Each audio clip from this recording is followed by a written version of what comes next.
Hi, everyone. Welcome to our speech and language panel. My name is Tu Duong. I am the general manager here at Boom Learning. Before we start, we'd actually love to get to know you all. We'll be sharing a poll right now. Please go ahead and fill out that poll.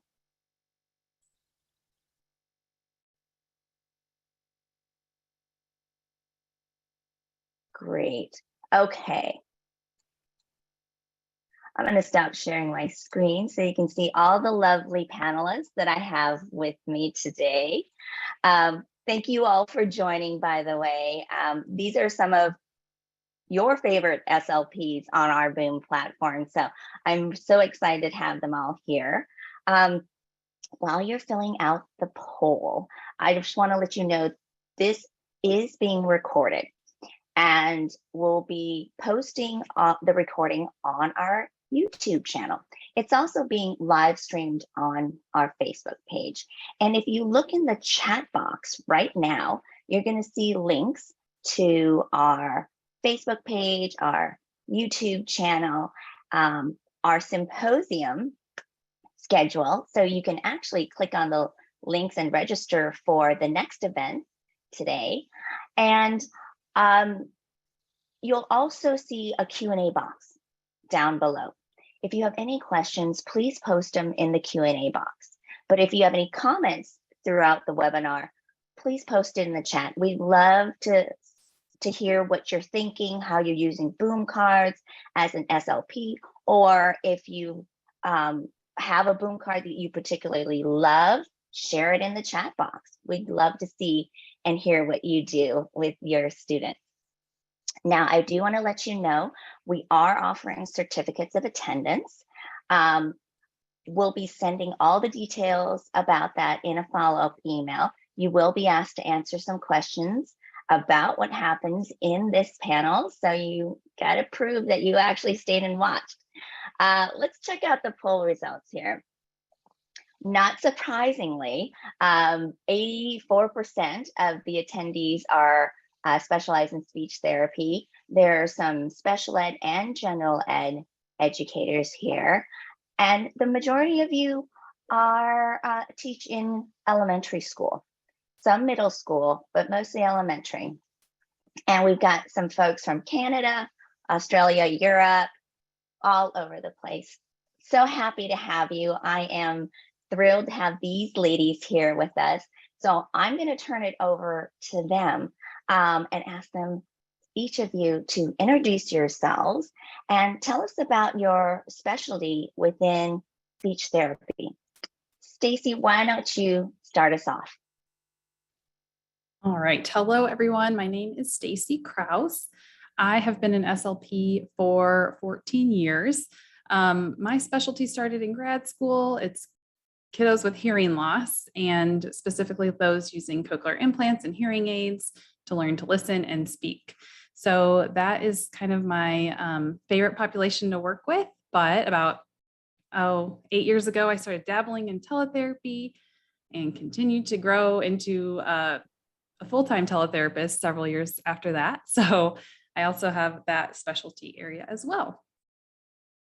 That's awesome. Mandy, why don't you go next?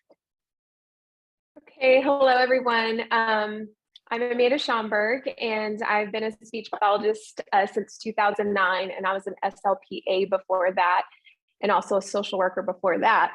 So I've been working with children and families for a while now. I'm kind of what they call a speech therapist generalist. I was the only SLP in a small district for 12 years, so I kind of had to be a master of all trades, and that meant going to a lot of trainings and certification courses because I was it. I didn't have the ability to refer out for anything. So yeah, and now I own my own private practice where I contract to public schools and I see students privately. Fantastic. I mainly work with elementary age students, but when I was in the schools, it was 3 years old to 21-year-olds. So you've seen the gamut. Donna, tell us about yourself. Yeah, my name is Donna Miazga, and I have been a speech pathologist for a long time. I started out servicing the public schools, and then a few years ago, I made a jump to working in teletherapy. And I have a TPT and Boom Store and a website by the name of Badger State Speechy, go Wisconsin. And I guess my favorite thing to do is to do social communication and social emotional learning. I also really like working with older students. And I feel like if I had to choose a third, I'd probably choose Artic and Phonology because I really enjoy those as well. And I just want to thank everybody for being here today and joining us to talk about Boom Learning. Hear, hear. Thank you, Donna. Aimee, why don't you introduce yourself? Hi, everyone. My name's Aimee Walton. I am an SLP in Northern Arizona. And I have been an SLP since 2011. And before that, I was an SLPA. My specialty area would be AAC, Augmentative and Alternative Communication. I do the evaluations and trainings for Northern Arizona through what's called the Division of Developmental Disabilities. So I train clients in their homes, schools, out in the communities, and that's a big portion of my work. And then in my practice, I also see home health kiddos. Most of them are AAC users, but of all ages. And I also see adults that are through the Division of Developmental Disabilities. And then I also have a teletherapy contract with a K through 12 school. So kind of doing it all and love all of it and keeps me busy. Fantastic. You mentioned you were an SLPA. What does the A stand for? Assistant. So, Okay. I don't know all the lingo, and I'll probably be asking all of you for clarification. So thank you and for your patience as well with me. So some of you have already kind of touched on your students, but I would love for you to tell us a little bit more about your students and kind of the population that you serve, and mainly kind of their age and how they ended up finding you and working with you. And Mandy, why don't you start us off? Okay. Well, previous to this past year, I was the only SLP in the school district, so I was all they got. It's a small school kind of on the edge of our town. And but now my private practice, I do all of the private schools for a big district in our area. So, in Texas, if you choose to send your child to a private school, they can still get their public service speech therapy. So they just send me to the schools to see the kids there. So that's kind of how I'm connected to them. My private students, some of them were referred to me.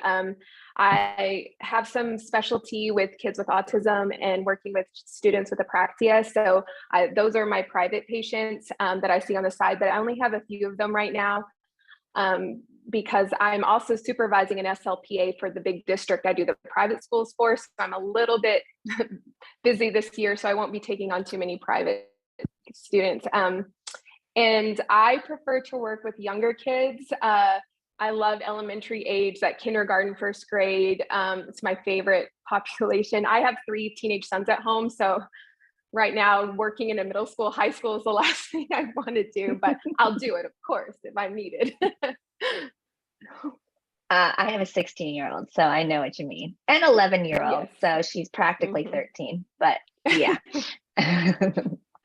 All right, Donna, tell us about your students. Sure. Well, for teletherapy, I tend to see kids of all ages from 3 on up through high school. Most of them, when they come to me, and this was especially true pre-pandemic, most of them had troubles in a traditional brick and mortar setting. And that setting just didn't allow them, for whatever reason, to be successful. So when they come to me for teletherapy, sometimes, not always, there can be a fair amount of challenging behaviors or social communication issues that have to be dealt with, in addition to what may already be on their IEP goals. But teletherapy can be a very, very awesome, successful experience for many, many students. Aimee, how about you? What are your students like? You know, I know you've mentioned it before, but yeah, the age range is so variable. So for my school that I'm contracted with, my teletherapy school, again, it's kindergarten through 12th grade. And through my home health practice, that's through the Division of Developmental Disabilities. So my youngest is 3 and my oldest client is in their 60s.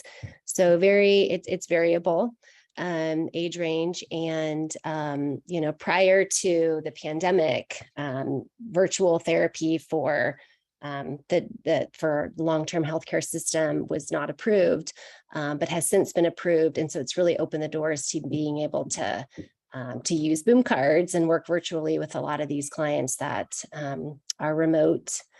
And so yeah, and my preference, you know, I love the little guys, but I have 2. I'm the opposite of Mandy. I've got 2 little ones at home. So I really tend to gravitate towards the older students and clients.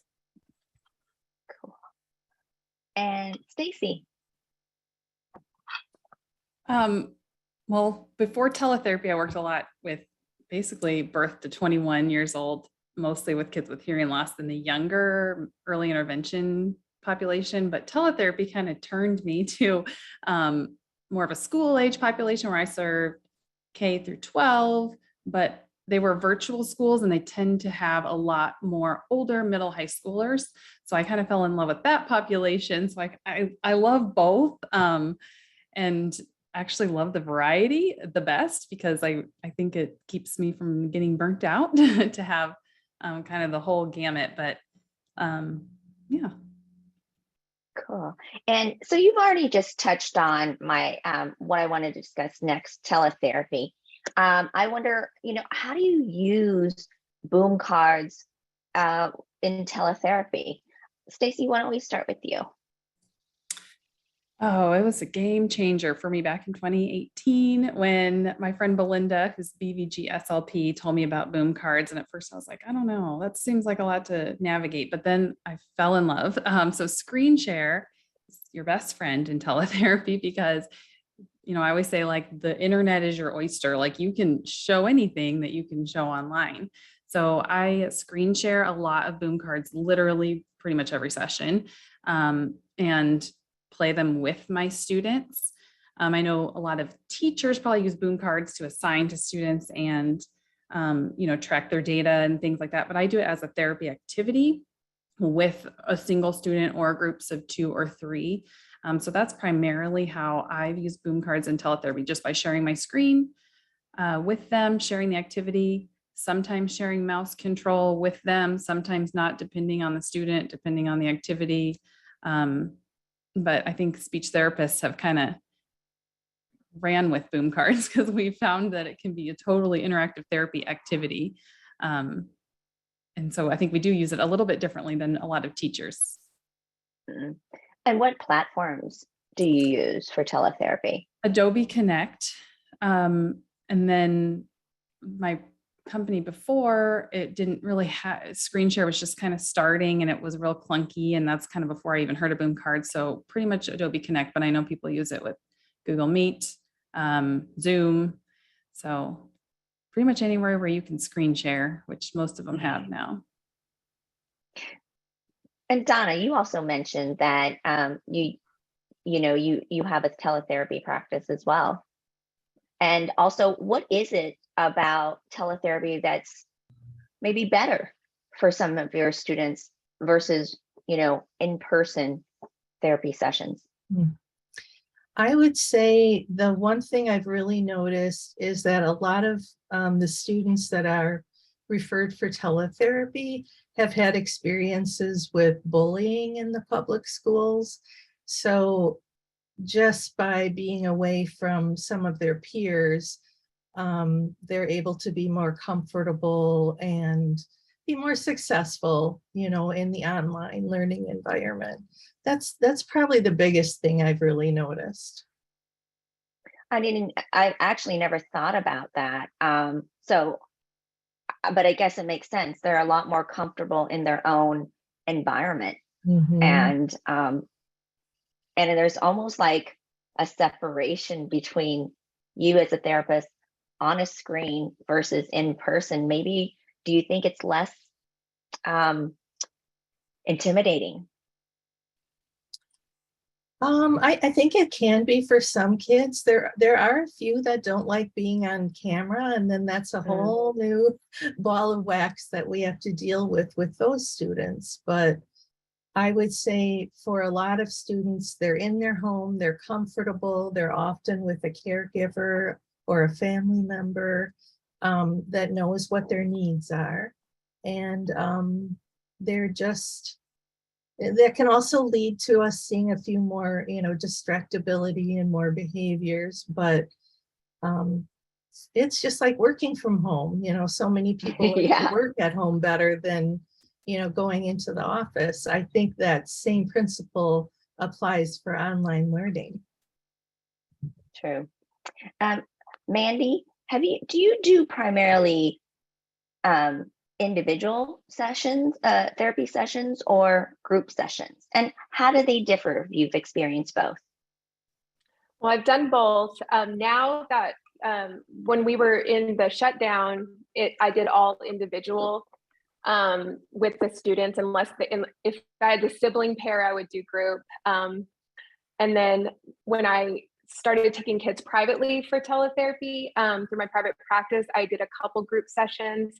I like doing individual better just because sometimes going between the two students, they're kids, they want to interject. If they have a hard time waiting their turn. So I like doing group therapy better in person than teletherapy. But it works. Sometimes if you can get a group that's really, meshing well together, it can be awesome. And the great thing about Boom cards is that you can, switch. I use Zoom and a Verge. It's called Verge Learning. It's a platform, and you can switch who has control. So that's really great in those group sessions. So one kid may have control now, their turn, you could shut that off, which is what you need to do.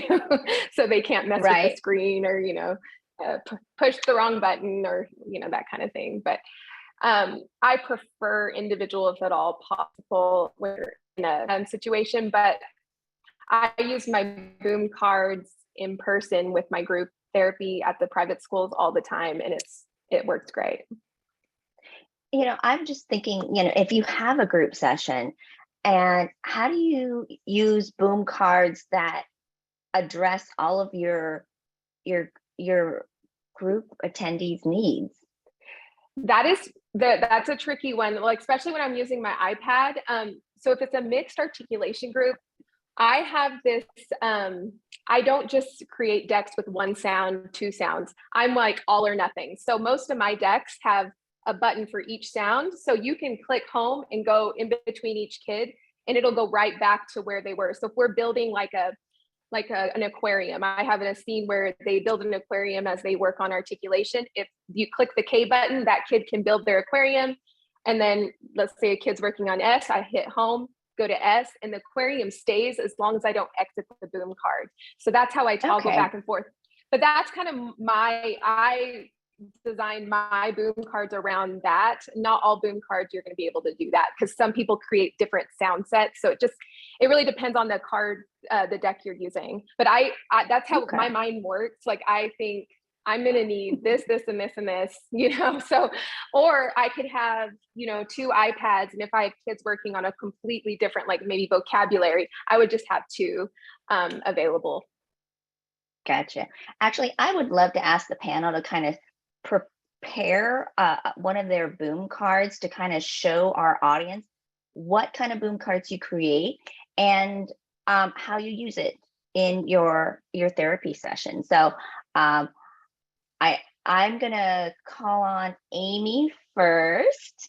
If you wouldn't mind kind of sharing your screen and showing us an example of one of your boom cards and how you use it, that would be great. And then I'll kind of do a round robin. I'll go probably Stacy next, Donna, then and Mandy.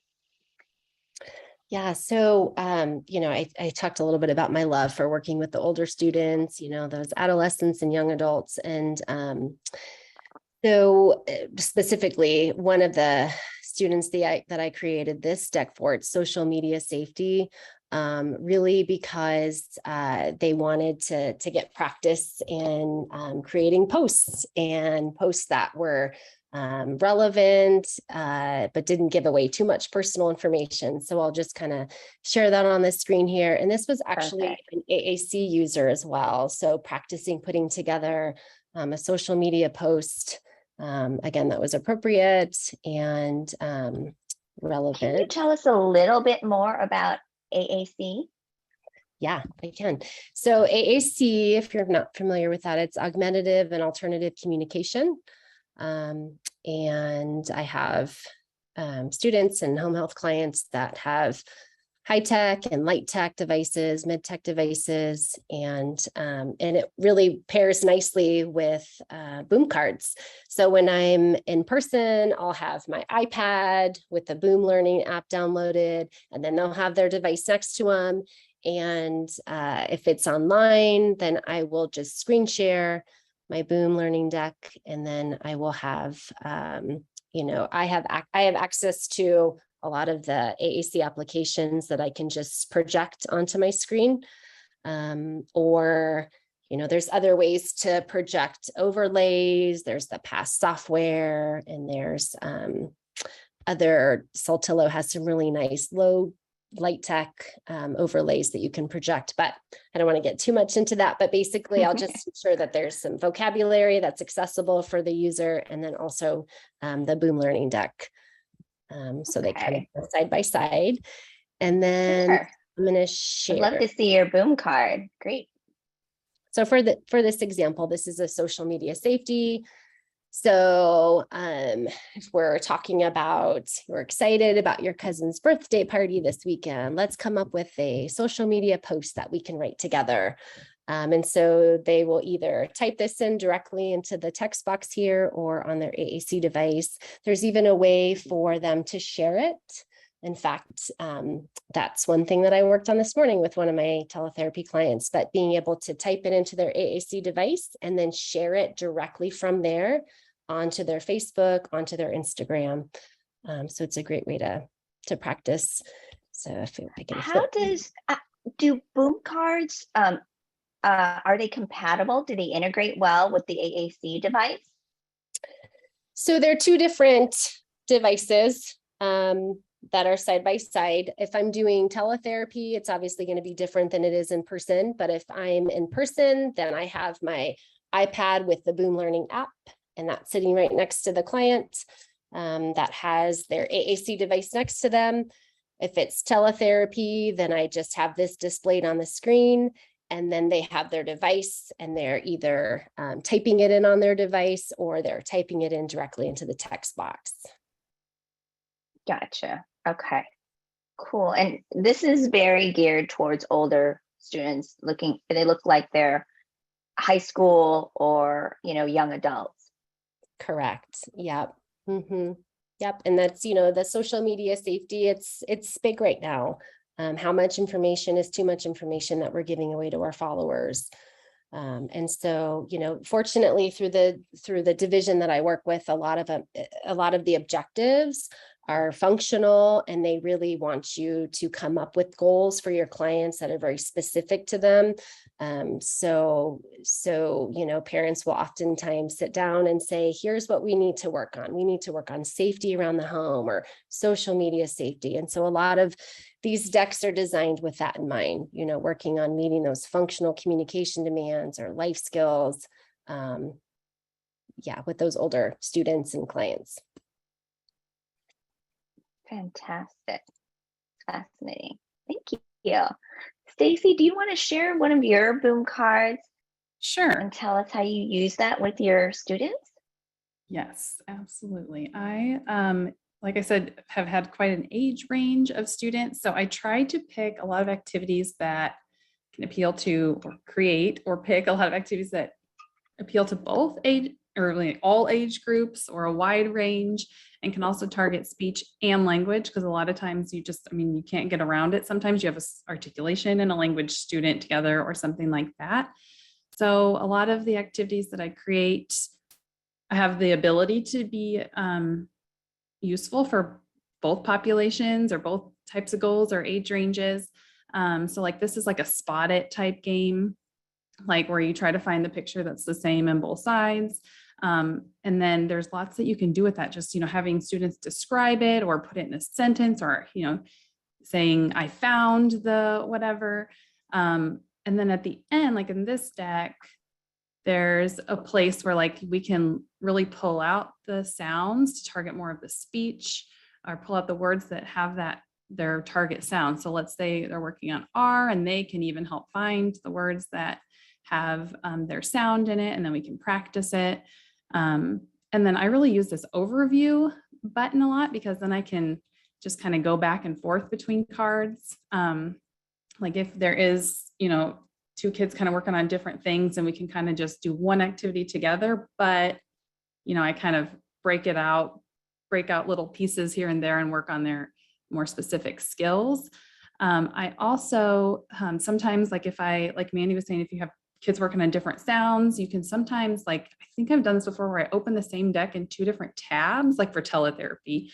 In person, that wouldn't really work, but in teletherapy, open the same deck in two tabs.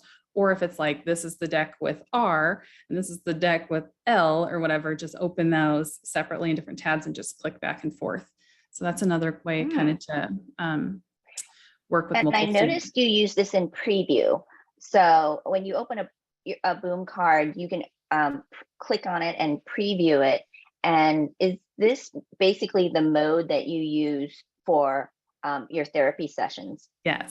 Yes, because I'm playing from my library. So this is another way that speech therapists use it a little different than teachers who would preview it to look and be like, okay, yep, I'm going to assign that. Whereas in teletherapy, we're just playing with right alongside the student. And so I know that got me too at first. I was like, wait, why does it say preview? Do I not have the whole deck? But it's really just showing you what the deck will be. And it's fine. Now I ignore it, but I know that at first people are kind of thrown by that. So yes, and when we play it for teletherapy, unless you have assigned yourself a link or something, it will say preview. But we just kind of ignore that typically. Okay. Have you ever assigned boom cards with either a fast pin, a hyperplay link, or just regular assign if your students are in a classroom in your boom account? Yes, a couple times. I mean, most of my students are, like I said, like virtual school students, but I have set up like their own like profile or whatever in Boom so that I can assign decks through the platform. Most of the time, I don't know, maybe I'm just lazy, but I just send them a link, a fast play link. A lot of times they'll say, I want to do this for homework, and they'll just tell me. And so I'll right then quick in the session be like, okay, I just, sent that link to you. It's in the chat, or I sent it to your email or whatever. So I've done both, but I tend to be more of a fast play link user. Gotcha. So for those who are kind of new to boom cards and don't really know what a fast play link is, it's basically when you're in our platform and you happen to see a boom card you like, you can click on it and there's a menu and you can select fast play. What that does is it creates a URL link. You can, as Stacy said, paste it in the chat of your teletherapy session, email it to your student or your student's parents, and they can click on that link and then instantly enter the boom card and play it. They don't need to log in. But other ways to assign boom cards with either a hyperplay link or through a general assign process will require the student to log in. And when they do and they play the boom card, it saves their performance and their progress reports. And those reports can be used for IEPs or just general grade books. And they can be exported into spreadsheets to make your lives a little easier, probably, hopefully, with IEP reporting. Donna, could you show us one of your boom cards? I would love to hear more about how you use that for social communication. Sure. I did something a little bit different. I'm just going to, in a moment, pull up a virtual background that just shows, it's a running video of some of my products. But I also just wanted to tag on to what Stacy said about assigning homework, and what you were talking about too, is I find using the fast pin so much easier because, like you both mentioned, they don't have to log in. They just click on that link and they're right in there. And I find that so many students and parents, they don't want to deal with a lot of different logins and having to remember different passwords. So I am a big fan of that. Okay, go ahead. Yeah, while you get that up, I'm just, do you use the reports? I know it's SLPs kind of use Boom differently. Do you use reports for your IEPs? I do.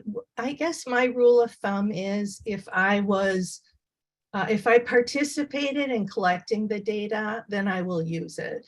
If the data was collected, say by a parent or, a caregiver, I tend to not use it because, they're going to give a plus response when I may not have. So if I was involved in the data collection, you bet, I will go back and look at that data for reports.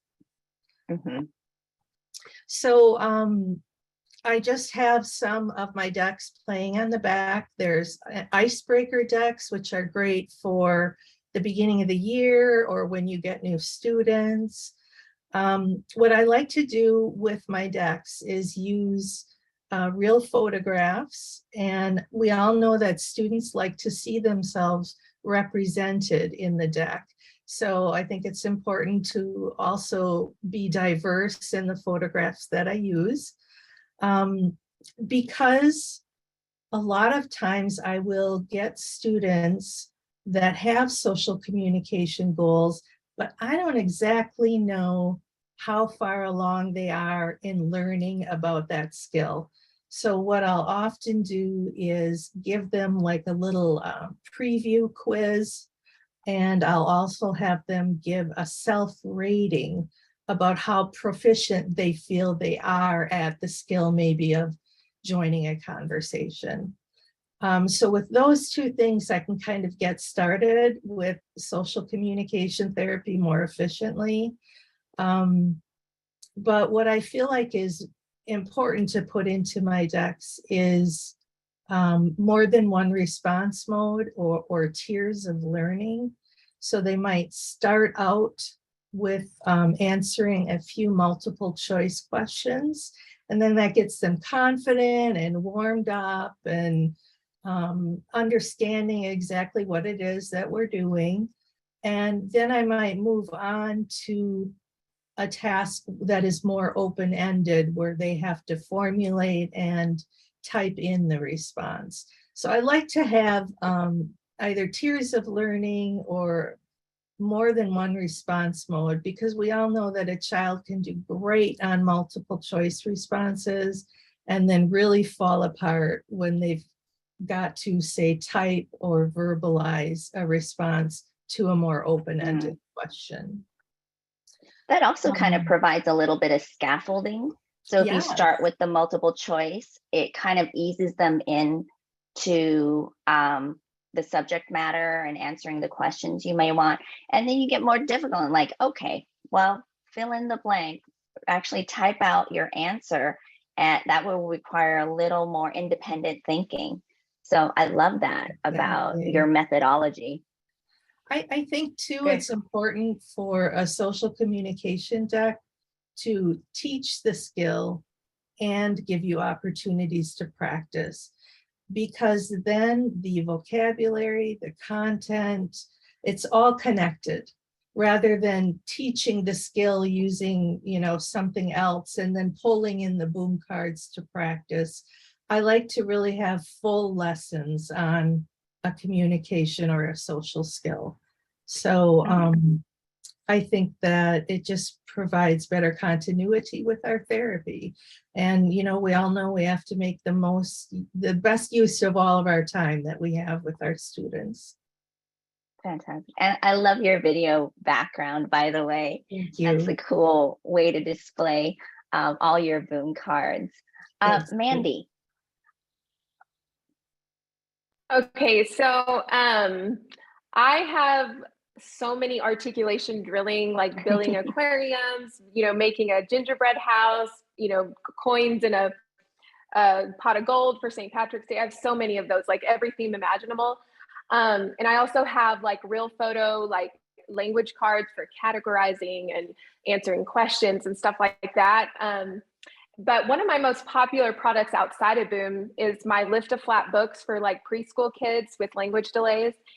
And during the pandemic, I mean, that's what I used all the time with my I had so many preschool age kids. So I actually converted them into what I call a boom book. So I was going to show you one of those. So it's my lift to flat book made digital, which now, I mean, people are going crazy over because now they don't have to like cut it out and laminate it. They can just pull it up on their iPad or their smart board or computer. Brilliant. And they can play it digitally. Yeah. So I'll show you one of those. Cool. And just for the audience to know, we're going to be sending you a follow-up email tomorrow, and it's going to have links to each of these speakers, boom stores, and some contact info for you to get in touch with them if you're interested in learning more from them. Okay, can y'all see? Oh, hold on, let me get that off there. Are you seeing it square? Yes. Okay, perfect. So this is just one of my little books. I have like 40 different titles of lift to flat books. Now there are 40 different boom books. Wow. So the way this works is this little boy needs to go shopping and he needs to get what's on this shopping list. And so this would be a flap in like a regular book, but in Boom, it's really fun because it slides. And that's what I love about Boom cards. You can slide things around, you have buttons, you can type in. And so then the child looks on the list. Is this on the list? Yes or no? And this is going to be self-checking. So yes, the lettuce is. And then for my kids who are working on expanding their utterances, they have a sentence strip where they can, I found lettuce. And in speech therapy, we use a lot of visuals for like sentences. So the child would verbalize, I found lettuce. And then it just goes through the book. What's under here? Soup, is that on? Yes. And obviously you're going to have some no. And then at the end of my books, I always put like a little bonus thing. So I'll get to that. So obviously you're going through all of these items. So at the end, they get to put everything from the list in the basket. And what I really like about Boom cards, it does give that feedback. So if they clicked no and the answer was yes, it'll kind of circle with red. But I also like that Boom cards allows you to add your own sounds in if you want. And also some of mine have specialty sounds, like the mermaid book has like a twinkling when she finds her magic pearl, that type of thing. So I just love the ability to customize it and make it so interactive. Like when I was doing teletherapy, the kids, they remember my lift to flat books because I displayed them on my speech therapy wall on hooks. And they would run to them. And when I pulled it up on the screen, all those they were like, oh my gosh, I could, do it on the computer. So that was really fun. But now I love using my one of those giant iPads, and using these boom books on the iPad is it's so nice, because like I said, I travel between 9 different private schools. I really don't want to cart around books and stuff. So having my boom cards for articulation, my lift to flat books right in there, it makes it so much easier for me. Because, you know, otherwise I'm that lady with the giant bags. Sometimes I still do take the giant bags, but I've got to where I've just been using like my boom cards, because I've made so many during shutdown that I have something for every student I'm going to see. That's fantastic. Oh my gosh, I could talk to you ladies all afternoon. And it just dawned on me, we are already almost at the 45-minute mark. And I've got some questions in the Q&A that our viewers want to ask of you. Michelle asks, does Amanda sell boom cards? Yes, I have probably close to 200 or more. I lost count at this point, but yes, I have, I mean, just about everything. A lot of my most popular products that I've sold for years through my other stores, I've created digital versions because I needed them during the shutdown. So that's how I have so many, because I just wanted all of them in a virtual platform. So yeah, definitely have something for every age range. I have some stuff for older kids. I mean, from the little pre-Kers all the way to high schoolers. And Michelle, don't worry. We are going to send you a link to not only Amanda's store. Sorry, your name is Amanda, but I call you Mandy, as well as Stacy, Aimee, and Donna's store. So you're gonna get the gamut. And plus, you can go into your Boom account, go to the store tab, and search for speech language therapy or speech therapy, what have you. And you're gonna find a ton of content that you can use for your therapy practice. Victoria asked, which students best benefit from Boom cards? Stacy, do you want to take that one? I'm trying to think if I've found a student that is really not interested. I mean, I really think, like Mandy said, like you can do little, like I have music decks, you know, with for like kids with cochlear implants who are doing sound discrimination or like song discrimination, all the way up to like life skills. Like Aimee said, you can integrate with AAC and use it as an AAC activity. You can do groups. I mean, I haven't found anyone, if they're appropriate for teletherapy, they're appropriate for Boom cards in my experience. I'm curious if the others have any insight on that. Well, Aimee, do you use it for your adult student? Oh, sorry, go ahead, Donna. No, I was just going to agree with Stacy, of course. I was just going to say that I think that Boom cards do basically work for everyone, and you have to be selective in what you choose. You can sometimes find a free deck to try, and then you can decide if that'll work for your student. There's a preview that you can look at on TPT. There's often video previews on Boom. They show the first 4 slides. So there are lots of options out there for you to look at the deck and determine whether or not it'll work for those particular students. And also, I just thought of something I should have said, but that you can, make modifications or changes, scaffold, whatever within a deck. Like hiding the answer choices or not giving mouse control. I mean, they're just so versatile. Like what's on the screen you can still work with that and make changes to make it appropriate, make it harder, make it easier. Yeah. Make it a group activity, make it an individual activity. So they're so versatile. Yeah, and there's a lot of differentiation, different ways you can differentiate with Boom cards. Like Stacy just mentioned, you can hide Boom cards within a deck that may be a little either too advanced or just too easy for your students, or you can play with custom play settings. You can limit the Boom cards to just 10 to be played at a time if they, their attention span just isn't quite there yet. Lots of different ways that you can really tailor it to your students' needs. For multiple choice. Sound up. Oh.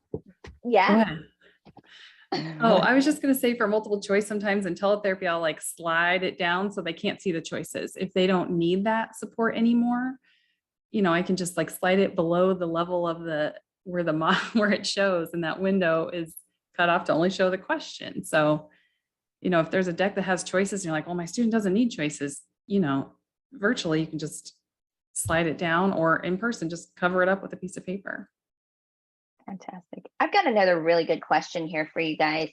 Can you share sources for good copyright-free images to incorporate into boom cards that are self-published? Anybody want to take this one? I can answer what I use. I have a subscription to Shutterstock, so I pay monthly for those images. I'm not, I don't, there are lots of free images out there, but you really have to be careful, but I do pay for that, and it's worth every penny. And again, that's through Shutterstock, and you get 10 images a month is the plan that I pay for. And I use Gotcha. Shutterstock as well, because they have, especially in the last year or two, their selection has just grown incredibly. And like Aimee mentioned, though, there is a cost to it, but I find too that my time is worth something. I don't have a lot of time to search for, just the perfect free image that has a signed model release. So I'd rather just go with a reputable website where I can get my own photos from their library.